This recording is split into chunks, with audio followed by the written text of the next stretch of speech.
आज भारत में एक बहुत बड़ा मुद्दा खत्म हो गया। शायद इस मुद्दे की वजह से कई भाई एक दूसरे को गलत समझते थे। कोई कुछ और अफवाह फैलाता था, कोई कुछ और अफवाह फैलाता था, जिससे बहुत सारे गलतफहमी उत्पन्न होती थी और बहुत सारे राइट्स भी होते थे, बहुत सारे दंगे फसाद भी होते थे। आज एक बहुत बड़ा मुद्दा खत्म हो गया। हेलो दोस्तों, मैं हूं विष्णु और आपका स्वागत है हमारे YouTube चैनल ए सीकर्स पर।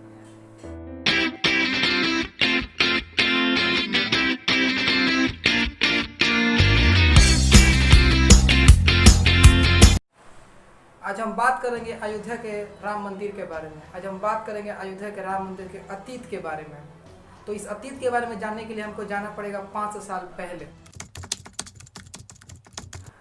1526 ईस्वी में बाबर और इब्राहिम लोदी का युद्ध हुआ था, जिसमें बाबर की जीत हुई थी और बाबर मुगलों का संस्थापक बना था। सन 1528 में बाबर के कहने पर एक मस्जिद बनवाई गई, जिसका नाम रखा गया बाबरी मस्जिद। इस मस्जिद को बनाया मीर बाकी ने, जो कि बाबर का सेनापति था। लोकप्रिय मान्यता यह है कि इस जगह पर श्री राम का जन्म हुआ था और उसी जन्म स्थल पर एक राम मंदिर बनाया गया था और उसी मंदिर को तोड़कर ये बाबरी मस्जिद बनवाई गई थी। और पुरातत्व विभाग भी इस बात को कहता है कि वहाँ मस्जिद से पहले एक मंदिर हुआ करता था। 1949 में पहली बार इस मुद्दे को लेकर लड़ाई हुई।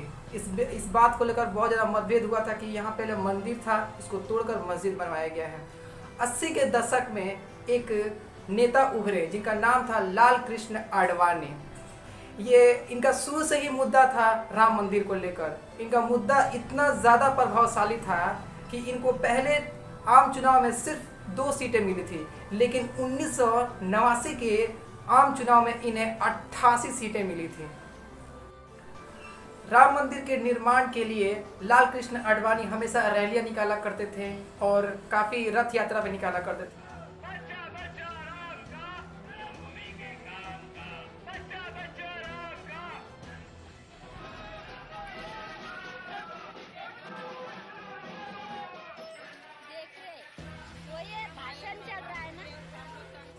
एक बार उन्होंने जब एक रथ यात्रा निकाली थी तो उसमें काफ़ी दंगे हो गए। 6 दिसंबर 1992 को जब एक रथ यात्रा निकाली गई थी तो कुछ असामाजिक तत्वों ने वहाँ पे दंगा कर दिया और दंगा इतना ज़्यादा फैल गया कि ये पूरे हिंदुस्तान के लगभग जितने भी मेन सिटीज़ हैं या फिर जो भी छोटे मोटे शहर हैं वहाँ पे बहुत ज़्यादा दंगे बढ़ गए। अयोध्या में दंगे शुरू हो गए। अयोध्या के आसपास के बहुत सारे इलाकों में दंगे शुरू हो गए और ये दंगे इतना ज़्यादा प्रभावशाली था कि हमारे देश में बहुत ज़्यादा तनावपूर्ण माहौल बनने लगा। और हमारे देश के जितने भी पड़ोसी मुल्क हैं जैसे कि पाकिस्तान, बांग्लादेश, वहाँ पे बहुत सारे मंदिरों को तोड़ दिया गया, मूर्तियों को तोड़ दिया गया, बहुत सारे दंगे हुए। और इस दंगे में तकरीबन सिर्फ इंडिया में तकरीबन 2000 लोगों की मौतें हो चुकी थी।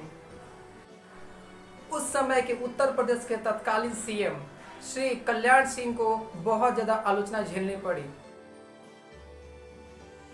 मैंने अधिकारियों से साफ कह दिया था कि जो करना हो सो उपाय योजना कीजिए ढांचे की सुरक्षा के लिए, क्योंकि हमने वादा किया है। लेकिन एक मैंने कह दिया था, मैंने कहा लाखों कार से वो मौजूद हैं, उन पर गोली नहीं चलेगी, ये मेरा आदेश था।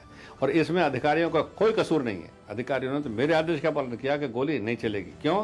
कि गोली अगर मैं चलवा देता तो हजारों लोग मारे जाते, स्टैम्पीड में मारे जाते, गोली से मारे जाते और फिर ढांचा फिर भी ना बचता। मुस्लिमों के नेता सैयद शहाबुद्दीन ने उस समय के तत्कालीन प्रधानमंत्री नरसिम्हा राव को इस पूरे राइट्स का जिम्मेदार ठहराया। उन्होंने कहा कि उस समय कुछ किया ही नहीं गया उत्तर प्रदेश में, जिससे कि ये राइट पूरा बढ़ता गया हिंदुस्तान में। और जब जो भी वहाँ पर दंगे फसाद हो रहे थे वहाँ पे पुलिस कुछ नहीं कर रही थी। उनका ये एलिगेशन था। The pulling down of that structure was unfortunate.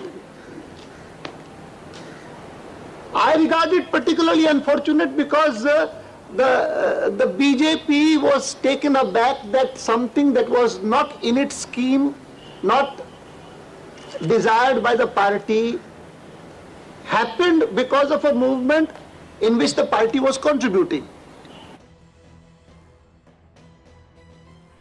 2010 में इलाहाबाद कोर्ट ने इस जमीन को 3 पार्ट्स में डिवाइड किया।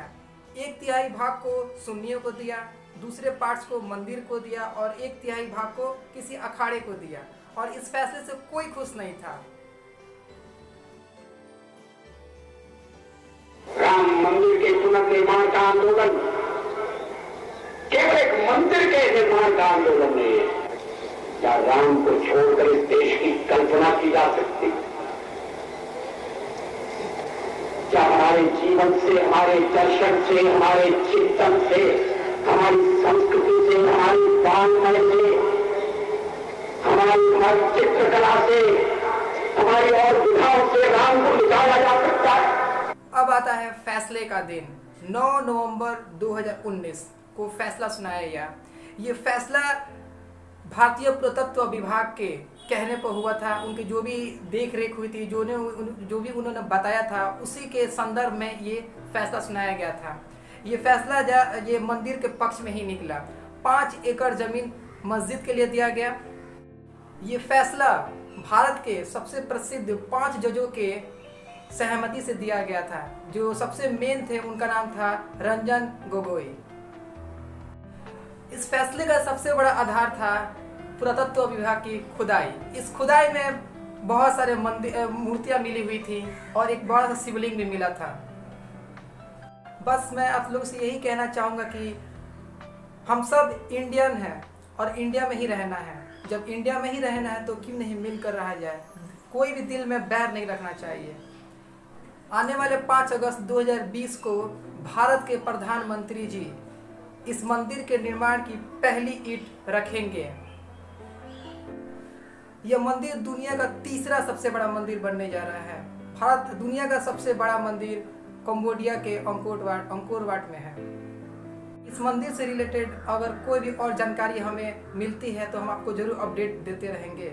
अगर आपको वीडियो पसंद आई तो वीडियो को लाइक करें, हमारे चैनल को सब्सक्राइब करें और थोड़ा शेयर करो यार।